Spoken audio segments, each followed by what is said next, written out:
පින්නතුනි අද ධර්මදේශනාවේ මාතෘකාව හැටියට මම යොදා ගන්න කල්පනා කළේ ධම්මපද පාළියේ දණ්ඩ වර්ගයේ සඳහන් වන 14 වෙනි ගාථා රත්නය.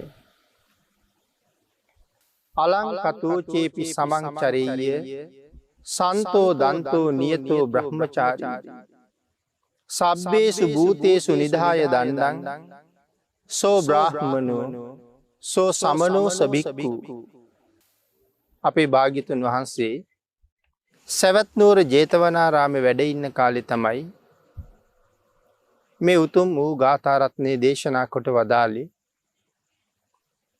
සන්තති මහා අමාත්‍යවරයා මූලික කරගෙන. පින්නතුනි කොසල් රජුරු කියලා කියන්නේ ජම්බුද්වීපයේ හිටපු මහා සටන්කාමීන් 3 දෙනාගෙන් එක්කෙනෙක් බව අපේ පින්නතුන් මීට කලිනුත් ධර්ම දේශනාවල් වලින් අහලා තියෙනවා. කොසල් රජුරුවන්ගේ රාජ්‍යයේ හිටපු ඉතා ප්‍රබල අමාත්‍යවරයෙක් තමයි මේ සන්තති ඇමති කියලා කියන්නේ. ඉතාම දක්ෂයි, ක්‍රියාශූරයි. කොසල් රාජ්‍යයේ එක පිටිසර ගමක එක කාලෙක ඇති වුණා කැරැල්ලක්. මේ කැරැල්ල මර්ධනය කරන්න කොසල් රජුරුව විසින් බාර කළේ මෙන්න මේ සන්තති කියන අමාත්‍යවරයාට. සන්තති අමාත්‍යවරයා බොහෝම කැමැත්තෙන් ඒ රාජකාරිය බාරගත්තා. සන්තති අමාත්‍යවරයා මේ කැරැල්ල සංසිඳවන්න එන බව දැනගත්ත ඒ පිටිසර කැරලිකරුවන්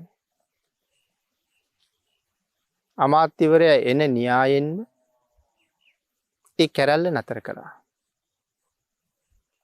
ඒ කාරණාවෙන් අපිට පේන්නේ සන්තති අමාත්‍යවරයාට කොයිතරම් ගෞරවයක්, කොයිතරම් බයක් මේ රටවැසියන් තිබුණද කියන කාරණාව. ඒකයි ඊතා ප්‍රබල අමාත්‍යවරයෙක් හැම කාර්යයක් සම්බන්ධයෙන්ම බොහෝ දක්ෂයි කියලා සඳහන් කළේ. කෙසේ වෙතත් මේ ප්‍රදේශයට ගිහිල්ලා කැරැල්ල සංසිඳවලයි තියෙන්නේ, සංසිඳිලයි තියෙන්නේ කියන කාරණාව කොසල් රජුරවන්ට දැනුවත් කළා. රජුරවන්ට ඒ පිළිබඳව ලොකු සතුටක් තියෙනවා අමාත්‍යවරයාගේ ක්‍රියාව සම්බන්ධයෙන්. නැවත රාජමාලිගාවට පැමිණියාට පස්සේ රජුරවන්ගේ සතුට නිසා සාමාන්‍යයෙන් රජෙක් නොකරන දෙයක් කොසල් රජුරුව කළා. ඒ තමයි තමන්ගේ රාජ්‍ය දවස් 7කට මේ ඇමතිවරයාට බාර කළා. පින්නතුනි සාමාන්‍ය රජෙක් නොකරන වැඩක් කියලා මම සඳහන් කළේ මේක ඊටාම භයානක කාර්යයක්. තමන්ගේ රාජ්‍ය බාර දෙනවා කියන එක. කොසල් රජුරෝ කොයිතරම් ප්‍රබල රජෙක් වුණත් රාජ්‍ය තව කෙනෙකුට පැවරුවාට පස්සේ ඒ රාජ්‍ය මෙහෙයවන්නේ ඒ පවරපු පුද්ගලයන්.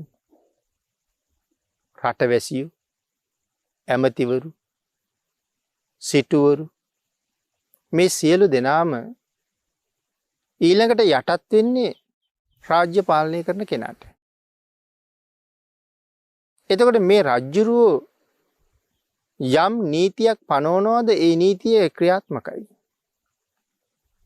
ඉතින් බැරි වෙලාවත් මෙන් අලුත් රජුරෝ නියෝගයක් කළා නම් කොසල් රජු මරන්න කියලා. ඒක රාජ නියෝගයක් නිසා ඒ ක්‍රියාව නමුත් කරන්න වෙනවා. ඉතින් ඒ තරම් බැරෑරු අවශ්‍ය නම් රජු මරවලා Tamanට කෙලින්ම රජ වෙන්න පුළුවන්. නමුත් කොසල් රජුරුත් සන්තති අමාත්‍යවරයාත් අතර මොනතරම් මිතුදමක් තියෙන්නේ නැද්ද? කොයිතරම් විශ්වාසයක් තියෙන්නේ නැද්ද? කොයි විදිහේ සහෝදර බැඳීමක් තියෙන්නේ නැද්ද? වෙනදිනේ සහෝදර බැඳීමක් කියලා කිව්වත් අපි දන්නවා මේ රජවරු පිළිබඳව කතා කරනකොට තමන්ගේ සහෝදරයා මරලා රජකම ගත්ත රජවරු සහෝදරයෝ පිළිබඳව. ඉතින් එහෙනම් ඇතැම් සහෝදරයන්ගේ සහෝදර ප්‍රේමයත් ඉක්මවා ගියපු පුදුම බැඳීමක් මේ දෙන්න අතර තිබිලා තියෙනවා. ඒ නිසායි රජුරෝ සැකක් බයක් නැතුව රාජ්‍ය භාර දෙන්නේ. රාජ්‍ය භාර දුන්නා විතරක් නෙමෙයි, නර්තනයේහි ගායනයේහි ඊ타ත්ම දක්ෂ විශේෂිත කාන්තාවකුත් සන්තති අමාත්‍යවරයාට ලබා දෙනවා මේ දවස් 7 ඇය නිසා සතුටු වෙන්න කියලා. රාජ්‍ය භාරගත් සන්තති ඇමති රාජ්‍ය කටයුතුත් විචාරමින් ඊට වඩා විනෝද වෙමින් කමින් බොමින් අර කාන්තාව දක්වන නැටුම් බලමින් ගැයුම් අසමින් හරි විනෝදයෙන් ඒ කාලය ගත කළා. දවස් 7ක් ගත වෙනකොට ඒක දවසක් පැන් සැනහෙන්න පිටත් වුණා. ඉතින් ජය පැන් බීලා සුරාවෙන් මත් වෙලා ඉන්න වෙලාවක් ඇතු පිට නැගලා ස්නානය කරන ස්ථානයට යනකොට අපේ බුදුරජාණන් වහන්සේ පිණ්ඩපාතේ වඩිනවා. ඈතින් දැක්කා. රජුරෝ තාම ඉන්නේ වාහල් කඩ ළඟ. භාග්‍යතුන් වහන්සේ මග වඩිනවා දැකලා ඇතාගේ පිට උඩ ඉඳලම හිස නමලා භාග්‍යතුන් වහන්සේට ආචාර කළා. බුදුරජාණන් වහන්සේ සන්තති අමාත්‍යවරයා දිහා බලලා සිනහ පහල කළා. අපේ භාග්‍යතුන් වහන්සේ සිනහ පහල කළ බව ආනන්දයන් වහන්සේ දැනගත්තා. ඒ දැනගන්න විදිහත් අපේ පින්නතුන් ධර්ම දේශනාවල වලින් අහලා තියෙනවා. බුදුරජාණන් වහන්සේ නිතර නිතර සිනහ පහල කරන්නේ නැහැ. ඊටා විශේෂ කාරණාවක් නිසා තමයි සිනහ පහල කරන්නේ. ඒ සිනහ පහල කරනකොට දන්ත ධාතුන් වහන්සේලාගෙන් නික්මෙන සුදු බුදුරැස් බුදුරජාණන් වහන්සේගේ ශීර්ෂ ධාතුව 3 වතාවක් ප්‍රදක්ෂිනා කරනවා කියලා සඳහන් කරනවා. මේ හැම රශ්මි කදම්බයක්ම එහෙමයි. ෂඩ් වර්ණ රශ්මිය බුද්ධ ශරීරයෙන් නික්මෙනකොට විශේෂයෙන් සඳහන් කරලා තියෙනවා මේ හැම රශ්මි කදම්බයක්ම භාග්‍යතුන් වහන්සේ ප්‍රදක්ෂිනා කරලා තමයි ඈතින් ඈතට නික්මිලා යන්නේ කියලා. ඉතින් මේ සුදු බුදුරැස් ශීර්ෂ ධාතුව ප්‍රදක්ෂිනා කරනකොට තමයි පිටුපසින් වඩින සංඝයා දැනගන්නේ භාග්‍යතුන් වහන්සේ සිනහ පහල කළා කියලා. ඉතින් ආනන්දයන් වහන්සේ අහනවා ස්වාමීනි භාග්‍යතුන් වහන්සේ සිනහ පහල කළේ මොන හේතුවක් නිසාද? බුදුරජාණන් වහන්සේ සඳහන් කළ ආනන්ද අර අමාත්‍යවරයා දැක්කද? ඇතාගේ පිටේ උඩ ඉන්න රජු. එහෙමයි ස්වාමීනි. ඔය ඉන්නේ රජු නෙමෙයි. ඔය ඉන්නේ සන්තති ඇමති. ඔය සන්තති අමාත්‍යවරයා අද හවස මම මුණ ගැහෙන්න එනවා. මුණ ගැහෙන්න ඇවිල්ලා ධර්ම ශ්‍රවණය කරලා රහත් වෙලා පිරිනිවන් පානවා කියලා. මේ කතාව ඒ අවට හිටපු සියලු දෙනාටම ඇහුණා. එතන සම්මාදිට්ඨිකයොත් හිටියා. මිත්‍යා දෘෂ්ටිකයොත් හිටියා.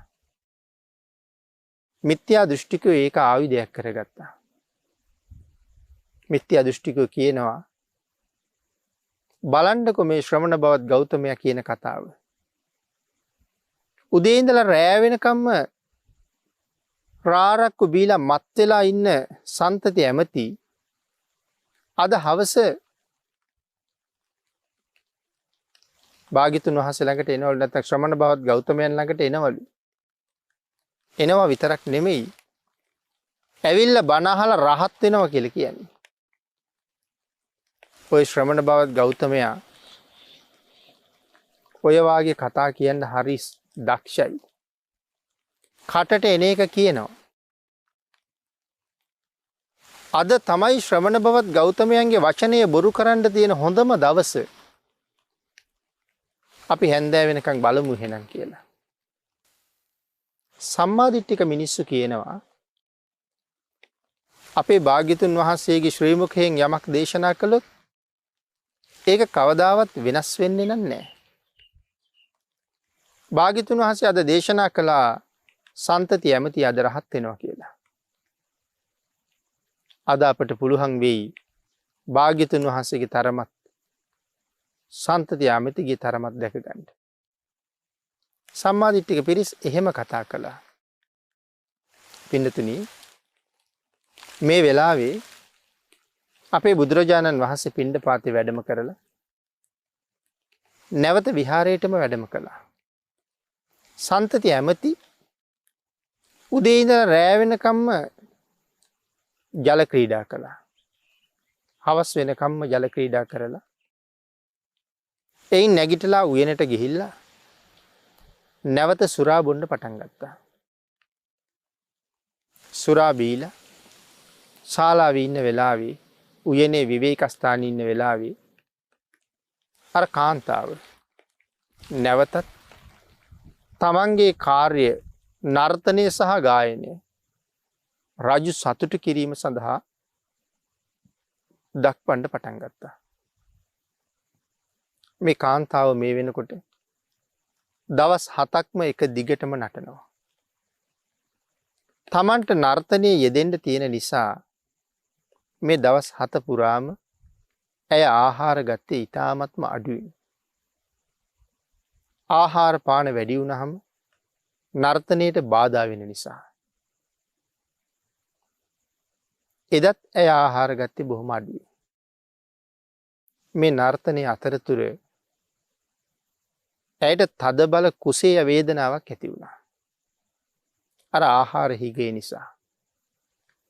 ඒ කුසේ වේදනාව මුල් කරගෙනම ඇය නටන ගමන්ම මැරිලම වැටුණා. සන්තති අමාත්‍යවරයා දැනගත්ත ඇය මැරුණ බව. අමාත්‍යවරයාට ඒක දරා ගන්න බැරුව ගියා. පුදුමාකාර වේදනාවක්, පුදුම දුකක් 7 දවසක් මුළුල්ලේ තමන්ව සතුටු කරපු ඇය මරණයට පත්වීම නිසා සන්තති ඇමතිට ඇති වුණා.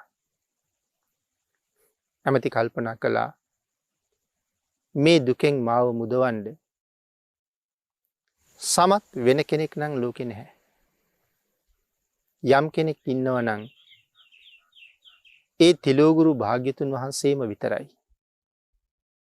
එහෙම හිතලා නැගිටලා සියලුම ආභරණයන්ගෙන් සැරසිලා මේ වෙලාවේ ඉන්නේ සැරසිලාමයි බුදුරජාණන් වහන්සේ ළඟට ගියා. ගිහිල්ලා බුදුරජාණන් වහන්සේට වන්දනා කළා. වන්දනා කරලා බුදුරජාණන් වහන්සේට කියනවා ස්වාමීනි භාග්‍යතුන් වහන්සේ පහුගිය දවස් 7ක් අද වෙනකම් මාව නර්තනයෙන් සහ ගීතයෙන් සතුටු කරපු නාටිකාංගනාව අද හවස නර්තනයේ යෙදලා ඉන්න අතරතුරම මැරිලම වැටුණා. ස්වාමීනි ඇගේ මරණය සම්බන්ධයෙන් මට තියෙන්නේ දරා ගන්න බැරි තරම් දුකක්. හිතේ බුරබුරා නැගෙන ඒ ਸੰతాපය දුරු කරගන්න නම් භාග්‍යතුන් වහන්සේ ළඟට යන්න ඕනේ කියලා මට හිතුණා. මගේ හිතේ ਸੰతాපය දුරු කරන්න මේ ලෝකේ සමත් කෙනෙක් වැඩ ඉන්නවා නම් ඒ භාග්‍යතුන් වහන්සේමයි කියලා මට හිතුණා. ස්වාමීනි මගේ ඒ දුක තුනී කරන්න මට උදව් කරන්න කියලා කීවා. අපේ බුදුරජාණන් වහන්සේ සන්තති ඇමතිට මතක් කළා සන්තති ඔබ ආවේ හොඳම තැනට. දුක නැති කරගන්න සුදුසුම තැනටයි ඔබ ආවේ. ඒ සඳහා මම ඔබට උදව් කරන්නම් කියලා. සන්තති ඇමතිට සඳහන් කළා අමාත්‍යවරේ අති දීර්ඝතර වූ මේ සංසාරේ ඔය කාන්තාව ඔබ ළඟ මරණයට පත්වෙච්ච වාර සීමාවක් නැහැ. ඔය කාන්තාව මරණයට පත්වීම නිසා ඇය වෙනුවෙන් ඔබ හඬපු වැළපුණු වාර සීමාවක් නැහැ. ඒ හඬන වැළපෙන අවස්ථාවන් වල ඔබේ ඇස් වලින් ගලාගෙන ගියපු කඳුළු සතර මහා සාගරයේ ජලයට වඩා වැඩි. අමාත්‍යවරය මේ සසරේ තරම් දිගයි. මේක ඒ සසරේ තවත් එක අවස්ථාවක් විතරයි. මේ ආදි වශයෙන් අනමතග්ග සංයුක්තයේ සඳහන් ආකාරයට මේ අමාත්‍යවරයාට සසර පිළිබඳව දක්වලා භාග්‍යතුන් වහන්සේ ධර්ම දේශනාව කරාම සන්තති අමාත්‍යවරයා සියලු ආභරණ දරාගෙනම සව් කෙලෙස් නැසලා අරහත්ත්වයම ලබා ගත්තා. පින්නතුනි රහත් වුණාට පස්සේ මේ අමාත්‍යවරයා තමන්ට තව කොච්චර ජීවත් වෙන්න අවශ්‍ය තියෙනවද කියලා බැලුවා. දැන් රහතන් වහන්සේනේ. තමන් රහත් වෙනකොට තමන්ගේ ආයුෂත් ඉවර වෙලයි තියෙන්නේ. ඒ නිසා බුදුරජාණන් වහන්සේට වැඳලා බුදුරජාණන් වහන්සේට කියනවා ස්වාමීනි මගෙත් ආයු සංස්කාරය ඉවරයි. මටත් පිරිනිවන් පාන්න අවසරයි කියලා. ඒ වෙලාවේ අපේ බුදුරජාණන් වහන්සේ සඳහන් කළා හොඳයි. නමුත් නිකම්ම පිරිනිවන් පාන්න එපා. මිත්‍යා දෘෂ්ටිකයෝ බලාගෙන ඉන්නේ අද මෙතන මොකද වෙන්නේ කියලා. ආන්ගේ මිත්‍යා දෘෂ්ටිකයන්ගේ මිත්‍යා මතය දුරු කරන්න ඕනේ. ඒක දුරු කිරීම සඳහා ප්‍රාතිහාර දක්වන්න. ප්‍රාතිහාර්ය දක්වලා පිරිනිවන් පාන්න කියලා. සන්තති රහතන් වහන්සේ තල් ගහක් තරම් උසට අහසට නැගලා නැවත බැහැලා බුදුරජාණන් වහන්සේට වන්දනා කළා. තල්ගස් දෙකක් තරම් අහසට නැගලා නැවත බැහැලා භාග්‍යතුන් වහන්සේට වන්දනා කළා. තල්ගස් 3ක් 4ක් 5ක් 6ක් 7ක් තරම් උසට අහසට ගමන් කරලා නැවත භාග්‍යතුන් වහන්සේට වන්දනා කරනවා. තමන් කොයි තරම් ඉහළට ගියත් තාමත් භාග්‍යතුන් වහන්සේට වඩා පල්ලෙහින්මයි ඉන්නේ කියන කාරණාව ඒ කරුණෙන් පසක් කරලා නැවත තල්ගස් 7ක් තරම් උස අහසට පැන නැගලා අහසේ පලක් බැඳගත්තා. බුදුරජාණන් වහන්සේ මුලින් මතක් කරලා තිබුණා ඔබ මේ තරම් ඉක්මනට අරහත්ත්වය ලබන්න සංසාරේ කරපු පින්කම් මොනවද කියන කාරණාවත් මේ ඇයිට මතක් කරලම පිරිනිවන් පාන්න කියලා. අහසේ පලක් බැඳගෙන තමන්ගේ අතීත කර්මය සිහිපත් කළා. සියලු දෙනාටම ඇහෙන්න ප්‍රකාශ කළා. සියලු දෙනාටම ඇහෙන්න භාග්‍යතුන් වහන්සේටයි කතාව කියන්නේ. ස්වාමීනි භාග්‍යතුන් වහන්සේ මෙයින් මහා කල්ප 91කට ඉස්සරලා 91කට කලින් මේ ලෝකේ පහළ වුණා විපස්සී කියලා සම්මා සම්බුදුරජාණන් වහන්සේ නමක්. විපස්සී භාග්‍යතුන් වහන්සේගේ කාලේ මමත් මනුලොව ඉපදිලා හිටියේ. තරුණ වයසට ආපු මම කල්පනා කළා මිනිස්සුන්ට කරදරයක් නොවි මිනිස්සුන්ටත් පින් සිද්ධ වෙන්න මටත් කුසල් රැස් වෙන්න මා විසින් කළ යුතු යම් කාර්යයක් තියෙනවද කියලා. මට ඒ වෙලාවේ මතක් වුණා බුදුරජාණන් වහන්සේ ධර්ම දේශනා කරන දවස මහ ජනතාවට දැනුවත් කරන එක මට මහත් වූ ලාභයක් කියලා. ඒ නිසා මම මේ කාරණාව තෝරගත්තා. විපස්සී භාග්‍යතුන් වහන්සේ ධර්ම දේශනා කරන කාලෙට වෙනතනි දීර්ඝායුෂ්ක බුදුරජාණන් වහන්සේලා අවුරුදු 84000ක් විපස්සී භාග්‍යතුන් වහන්සේගේ කාලේ මනුස්ස ලෝකේ පරමායුෂය. ඉතින් හැමදාම ධර්ම දේශනා කරන්නේ නැහැ. භාග්‍යතුන් වහන්සේ සෑහෙන දවසක් විවේකයෙන් ඉඳලා තමයි ධර්ම දේශනා කරන්නේ. ආන්ගේ ධර්ම දේශනා කරන දවස කවදද කියන එක මිනිස්සුන්ට දැනුවත් කරන එක තමයි මේ තරුණයාගේ කාර්යය වෙලා තිබුණේ. ඔහු ඒක අපූර්වට කළා. උපෝසත දවස්වලට පෙහෙවස් සමාදන් වුණා. අන්‍ය බොහෝ දෙනා සිල් ගන්න යෙදෙව්වා. මිනිස්සුන්ට දන් දෙන්න උනන්දු කෙරෙව්වා. ගුණ පුරන්න මිනිස්සු උනන්දු කෙරෙව්වා. තමනුත් ඒ විදිහටම දන් දීලා සිල් රැකලා ගුණ පුරලා ජීවිතයට හොඳ සාධාරණයක් කරගත්තා. මේ කාලේ එක දවසක් බන්දුමති නුවර බන්දුම රජතුමා කියලා කියන්නේ විපස්සී භාග්‍යතුන් වහන්සේගේ තාත්තා. මේ තරුණයා දැකලා කතා කරලා අහනවා ඔබ මොනවද කරන්නේ කියලා. ස්වාමීනි මහරජතුමනි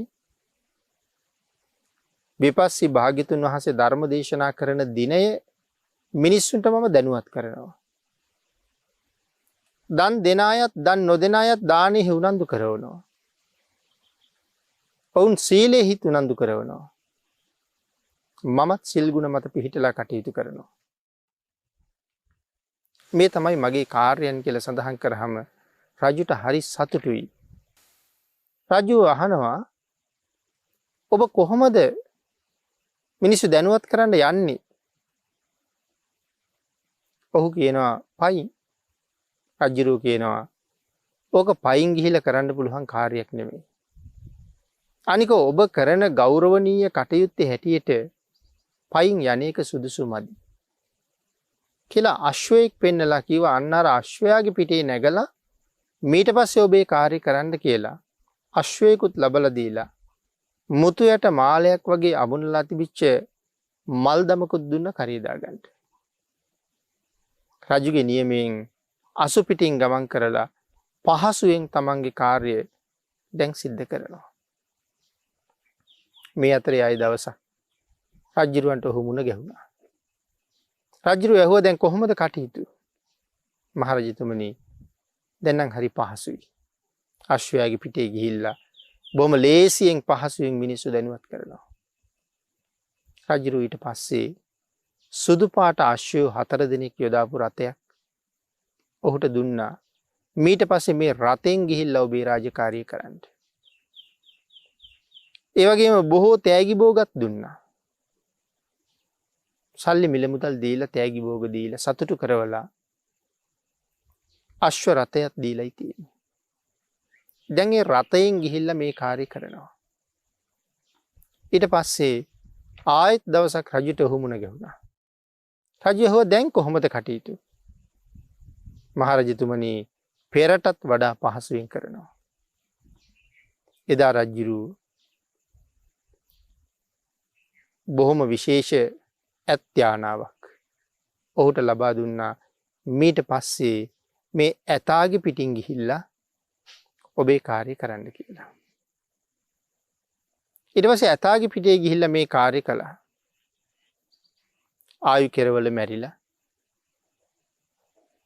දෙව්ලොව ඉපදිලා අති දීර්ඝ කාලයක් දෙව් මිනිස් දෙගතියේ සැප වින්දා.